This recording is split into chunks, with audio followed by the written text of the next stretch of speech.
Marcus Bell stepped out of his expensive hover car and looked up at the tall, dirty building in front of him. The paint was falling off the walls and several windows were broken. This was not the kind of place he usually visited. As one of the richest men on New Terra Colony, Marcus owned many buildings like this one, but he never came to see them himself. He paid other people to collect rent and deal with problems. Today was different. His rent collectors had failed to get money from Apartment 47B for 3 months. The tenant, some woman named Zara Williams, kept making excuses. Marcus was tired of waiting. He decided to come himself and throw her out if she could not pay. Marcus walked through the building's front door. The elevator was broken, so he had to climb 7 flights of stairs. The hallway smelled bad, and the lights were dim. He could hear babies crying, people arguing, and music playing too loud from different apartments. This reminded him why he hated coming to places like this. When he reached apartment 47B, Marcus stopped. The door was slightly open, which was strange. He could hear a soft humming sound coming from inside. Marcus knocked hard on the door frame. "Hello, this is Marcus Bell, your landlord?" "I'm here about your rent." No one answered, but the humming sound continued. Marcus pushed the door open and stepped inside. The small apartment was dark except for one bright light in the corner.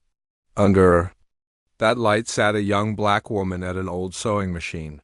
Her name was Zara Williams, though Marcus did not know that yet. She was bent over her work, moving the fabric through the machine with careful, steady movements. Her hands moved so fast they were almost a blur. Marcus looked around the tiny apartment. It was clean but very poor.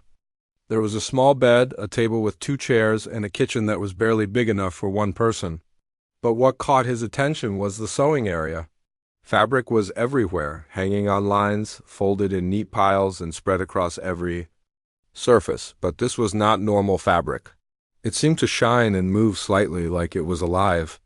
"Excuse me," Marcus said louder. "I'm here about your rent." Zara did not look up.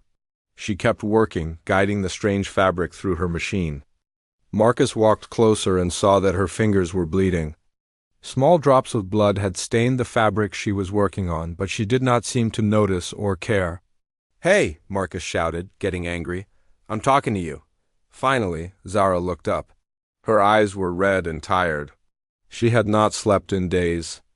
Marcus could tell. Her face was thin, and she looked like she might fall over at any moment. "I'm sorry," she said in a quiet voice. "I heard you. I just need to finish this piece." "It's very important." Marcus looked at what she was making. It looked like some kind of jacket or shirt, but it was made from that strange, shining material. As he watched, the fabric seemed to change colors slightly, going from silver to blue to green. "What is that?" Marcus asked, forgetting about the rent for a moment. "Protection," Zara said simply.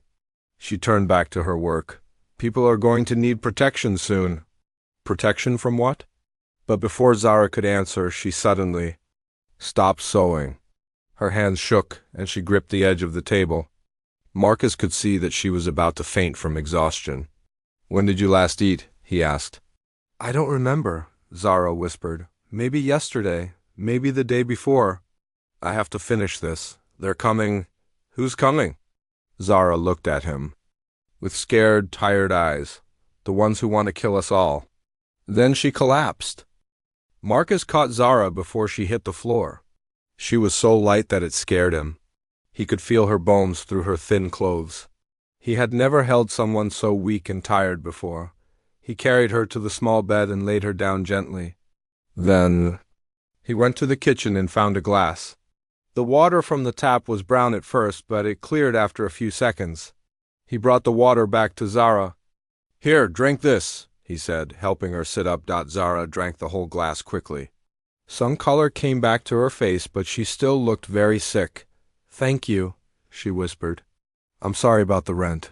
I know you want me to leave." Marcus looked around the apartment again. He saw the strange fabric everywhere.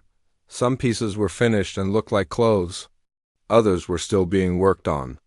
All of it had that weird shine to it, like metal but soft like cloth.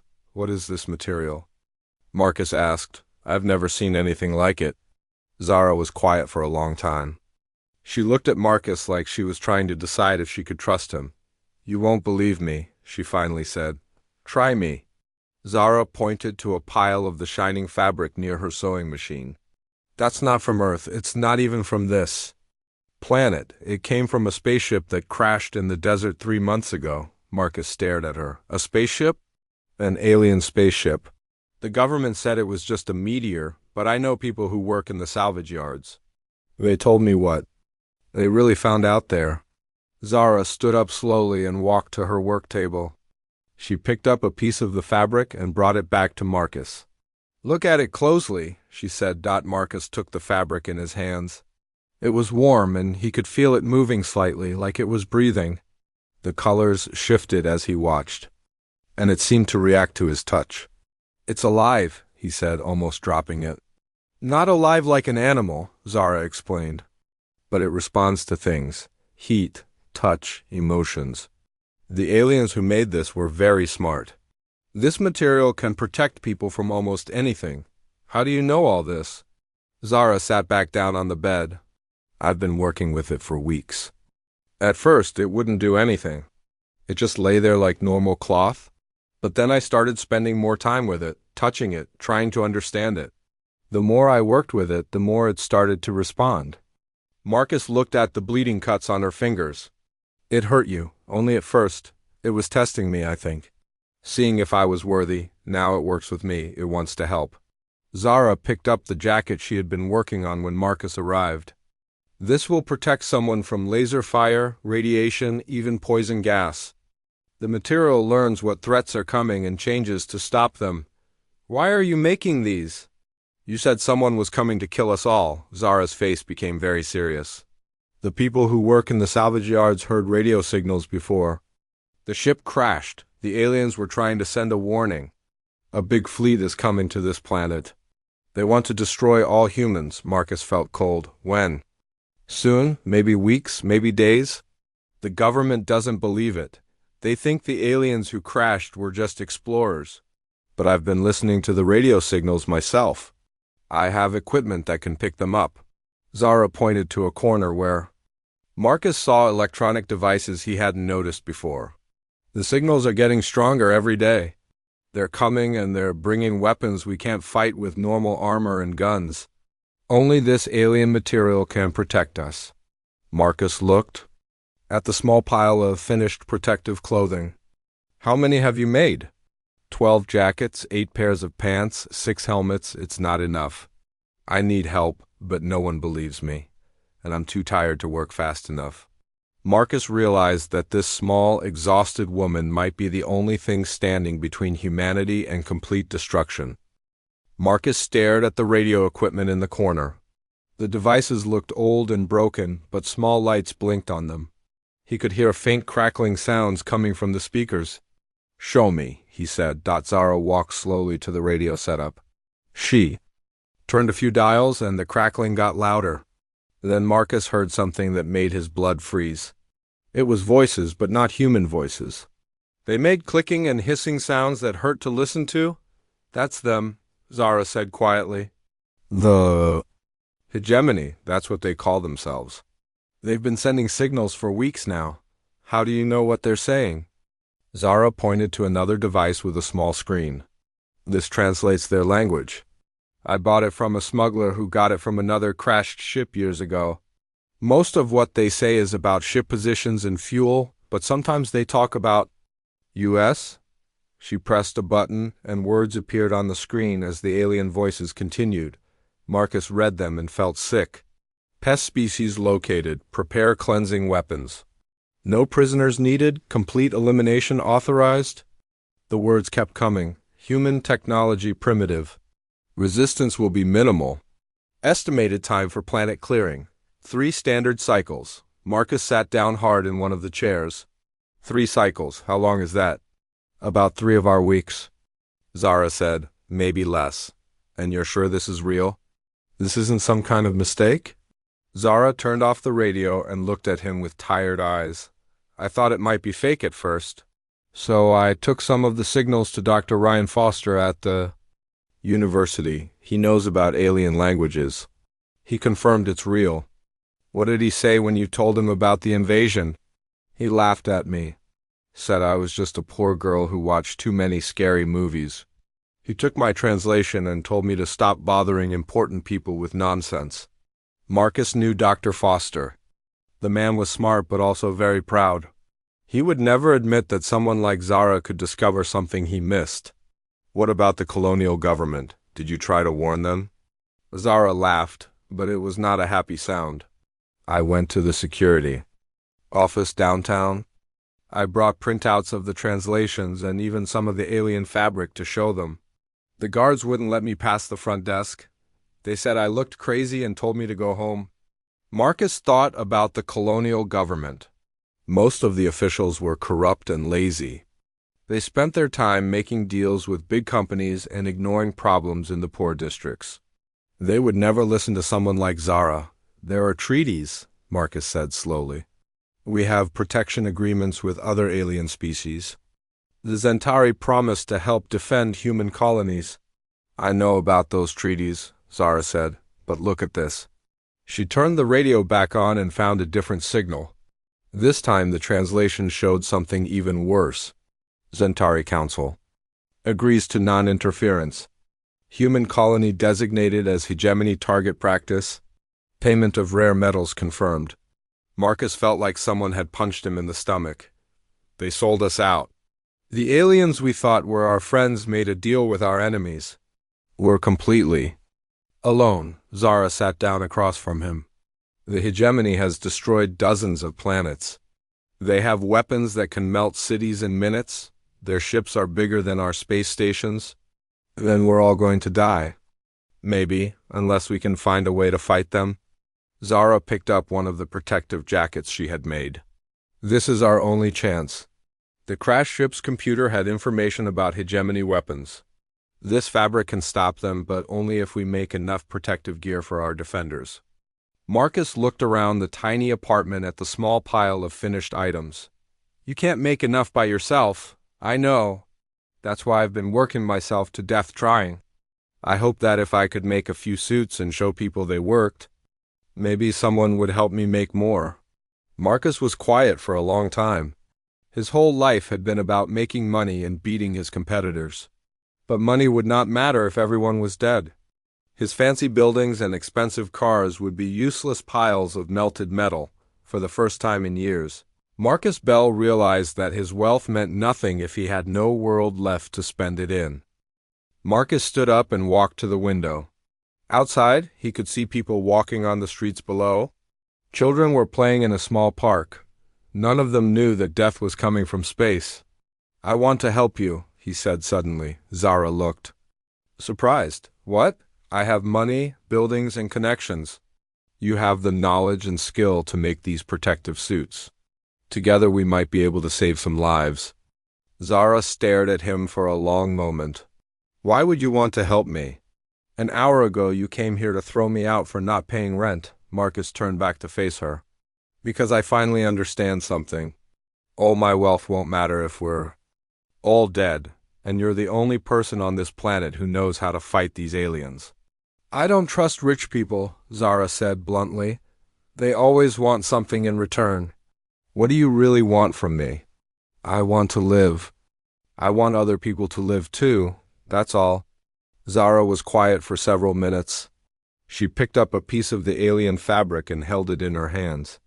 The material glowed softly as she touched it. If we do this, I have conditions, she said finally.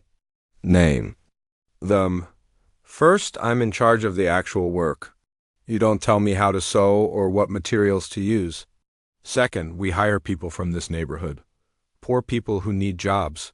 Third, if we survive this, you help me start a real business making protective gear for workers and soldiers. Marcus nodded. Agreed. Now tell me what you need. A bigger space to work in.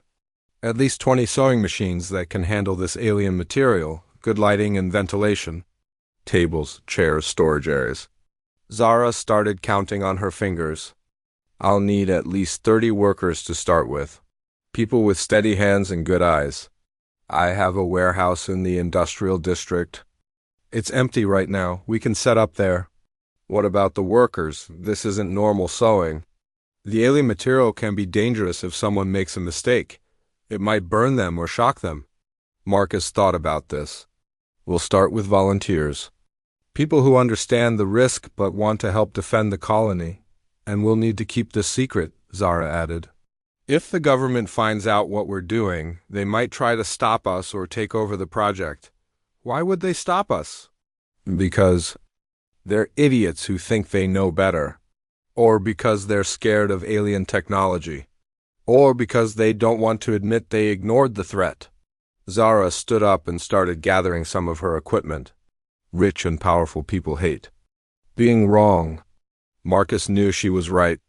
The colonial officials would probably try to shut down their operation if they found out about it. We'll be careful, he promised. They spent the next 2 hours planning. Marcus called his assistant and told her to prepare the warehouse. He also called his banker to transfer money for equipment and supplies. Zara packed her radio equipment and her samples of alien fabric. As they prepared to leave the apartment, Zara stopped and looked around the tiny space where she had worked alone for so many weeks. I thought I would die in here, she said quietly. Working myself to death trying to save people who didn't even know they needed saving. You won't die, Marcus said. We're going to make this work. But as they walked down the stairs together, both of them wondered if they were all ready too. Late, outside, the sun was setting and the first stars were becoming visible in the sky. Somewhere among those stars, an alien fleet was getting closer to their world. At the warehouse, Marcus showed Zara the large, empty space that would become their secret factory. The building was old but solid, with high ceilings and plenty of room for equipment. This will work, Zara said, looking around. When can we start bringing in workers? Tomorrow morning. I'll put out word in the lower districts that we're hiring for a special project. Good pay, but dangerous work. Zara smiled. For the first time since Marcus had met her. Let's save the world. The next morning, Marcus and Zara arrived at the warehouse early. Marcus had already ordered 20 industrial sewing machines and tables. Workers were setting them up in neat rows across the large floor. By noon, people started showing up looking for work. Word had spread quickly through the poor districts that someone was hiring and paying well. Most of the people who came were women who had worked in clothing factories before. Others were men who had lost their jobs when the big companies moved their operations off planet. Zara interviewed each person carefully. She didn't just ask about their sewing skills. She also watched how they reacted when she showed them small pieces of the alien fabric. This material is not normal, she told each person. It can be dangerous. It might burn you or shock you if you make a mistake. Are you still willing to work with it? Most people said yes. They needed the money, and many of them had families to feed. But a few left when they saw how the fabric seemed to move on its own. By the end of the first day, Zara had hired 15 workers. Marcus was surprised by her choices. She picked people that other employers usually ignored, older women, people with shaky hands, even a man who walked with a limp.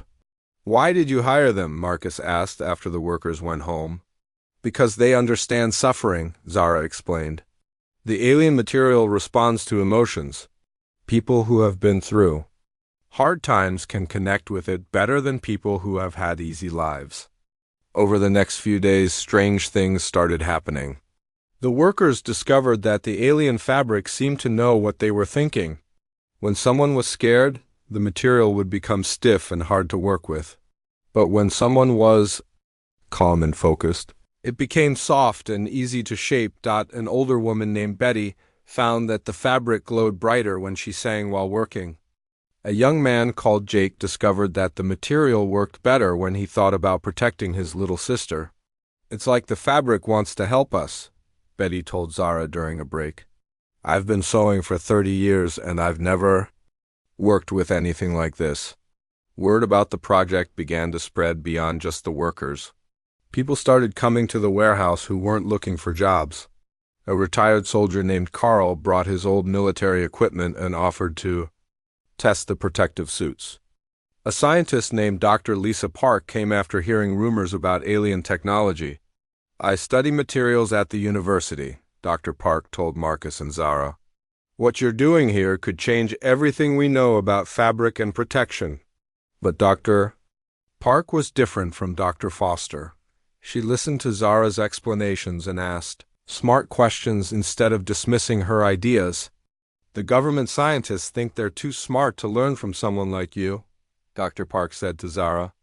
"But real science means being open to new ideas, no matter where they come from." Dr. Park started helping the workers understand how the alien material really worked. She brought microscopes and testing equipment. Together, they discovered that the fabric actually had tiny living parts that could think and make decisions. "Each piece of fabric is like a small computer," Dr. Park explained to the group. "But instead of running on electricity, it runs on human emotions and intentions." This discovery helped the workers improve their techniques. They learned to focus their minds on protection and safety while they sewed. The suits they made became stronger and more effective as the warehouse operation grew. Other people started bringing supplies and information. A smuggler named Tony brought more pieces of alien fabric from other crash sites. A radio operator named Maria shared new signals she had intercepted from the approaching fleet. Marcus realized that they had accidentally created something bigger than just a factory. They had built a network of people who cared about defending their world. These weren't soldiers or government officials. They were ordinary people who had decided to fight back. "We're like a family now," Zara said one evening as they watched the workers finishing their shifts. All these different people working together for the same goal. But even as their operation grew stronger, the radio signals were getting clearer. The alien fleet was getting closer every day.